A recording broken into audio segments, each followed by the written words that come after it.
जय श्री राम, जय बालाजी सरकार। बार बार कुछ दिनों से कमेंट आ रहा था कि भैया हम अपने घर में मूर्ति स्थापना करना चाहते हैं, माँ दुर्गा की मूर्ति स्थापना करना चाहते हैं, क्या हम अपने घर में कर सकते हैं?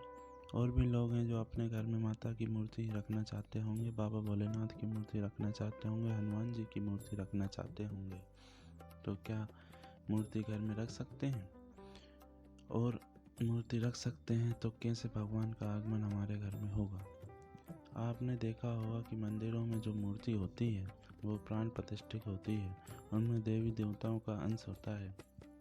जो मूर्ति हम लेकर आएंगे अपने घर में, उस मूर्ति में भी प्राण प्रतिष्ठा कराने की आवश्यकता होगी। क्या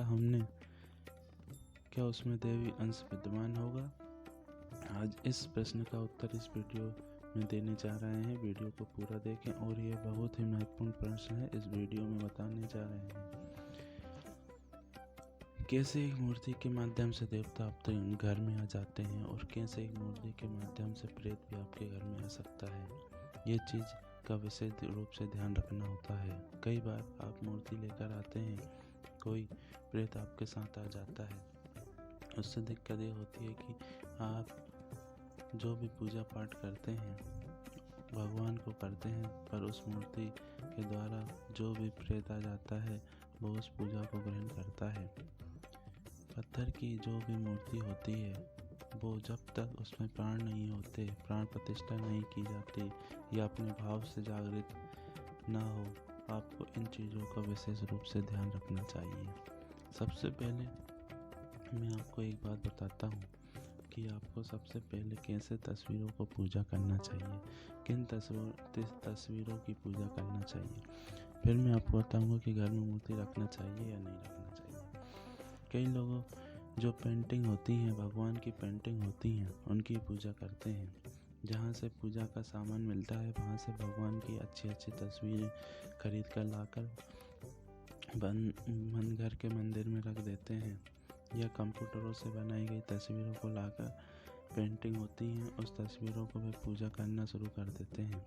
अगर उस पेंटिंग की वजह आप एक किसी सिद्धपीठ मंदिर या सिद्धपीठ दरबार किसी भी देवताओं का हो, जो मेन मूर्ति होती है, जो मेन विग्रह होता है, उसकी अगर आप पूजा करते हैं, जैसे भगवान शिव जी के ज्योतिर्लिंग है, किसी भी ज्योतिर्लिंग की फ़ोटो फ्रेम करा कर ली आइए, नेट पे मिल जाएगी, उसकी आप पूजा करते हैं। भगवान हनुमान जी, बालाजी दरबार, सालासर दरबार, मेहंदीपुर बालाजी, कष्टभंजन हनुमान जी महाराज,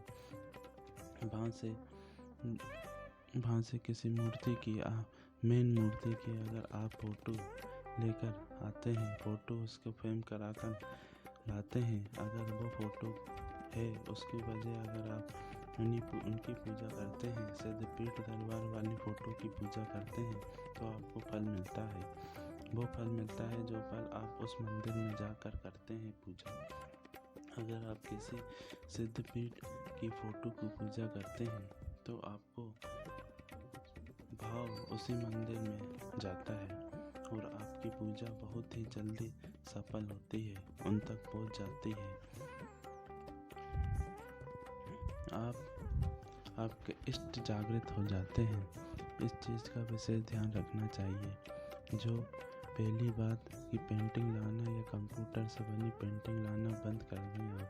आपको जो भी पेंटिंग सुंदर लगती है, लेकिन आपको पेंटिंग की जो दुकान से लाते हैं वो सुंदर सुंदर रहती हैं, लेकिन बिल्कुल भी ना ऐसा करें। पेंटिंग वाली मूर्ति की वजह आप किसी सिद्धपीठ मंदिर से फ़ोटो लेकर आए, उनके मेन विग्रह की फ़ोटो लेकर अपने घर के मंदिर में रखें और उसकी पूजा करें, इससे आपको विशेष फल प्राप्त होता है। मंदिरों की मूर्ति की बात कर लेते हैं। आप अपने घर में रख सकते हैं प्राण प्रतिष्ठा उसका मूर्तियों का भी आपको पंडित जी से कराने की आवश्यकता है या नहीं। अगर आप मूर्तियों को एक स्पेशल मंदिर देते हैं या एक कमरा देते हैं जिस कमरे में आप शुद्धता का पूर्ण रूप से ध्यान रख सकते हैं, तो आप करा सकते हैं उनका भी प्राण प्रतिष्ठा पंडित जी द्वारा। पर अगर आप अपने घर में नॉर्मल पूजा पाठ के लिए लाए हैं, कराने किया, तो आपको प्राण प्रतिष्ठा कराने की आवश्यकता नहीं है। अब मूर्ति कहाँ से लाना है इस पर बात कर लेते हैं। मंदिर भगवान का सिद्ध पीठ, जो भी भगवानों का सिद्ध पीठ मंदिर होते हैं या दरबार होते हैं, वहाँ से मूर्ति लाते हैं तो शक्ति उस मूर्ति के साथ आती है। वो शक्ति का अंश आपके घर तक आ जाता है, 100% आ जाता है, क्योंकि उस मंदिर के आसपास जो स्थान रहता है वो जागृत हो जाता है, सिद्ध हो जाता है। 2 से 3 किलोमीटर तक स्थान मंदिर की मूर्तियों के औरे से जागृत हो जाता है। कभी भी मूर्ति लानी हो तो आपको भी सिद्ध पीठ दरबार से लानी चाहिए। कई लोगों को आपने देखा होगा कि वे लड्डू गोपाल की मूर्ति लेकर आते हैं वृंदावन या मथुरा से, क्योंकि वहाँ पर भगवान का अंश ऊर्जा जागृत है। वहाँ से भगवान आपके साथ आते हैं। प्रेत कैसे आ जाता है मूर्ति में वो भी हम बता देते हैं। पहली बात तो यह है कि जब आप मूर्ति को लेकर आए तो आपको बोलना है, जैसे आप बाबा भोलेनाथ की मूर्ति लेकर आते हैं तो आपको बोलना है कि बाबा भोलेनाथ, सिर्फ और सिर्फ आप और आपकी पवित्र शक्तियाँ ही मेरे साथ चलें, और अन्य कोई शक्ति जो नकारात्मक शक्तियाँ हैं वो बिल्कुल मेरे साथ ना चलें। आपकी पवित्र शक्तियाँ मेरे साथ चलें। आपकी लेकर आप जो मूर्ति लेकर आज और उसके बाद आपको मूर्ति लेकर आ जाना है। जब आप मूर्ति लेकर आ जाते हैं तो आपको अपने घर में किसी टेबल पर मूर्ति रख देना है। फिर स्नान आदि करने के बाद मूर्ति को पंचामृत से स्नान कराना है। फिर गंगा जल से स्नान कराना है, शुद्ध जल से स्नान कराना है।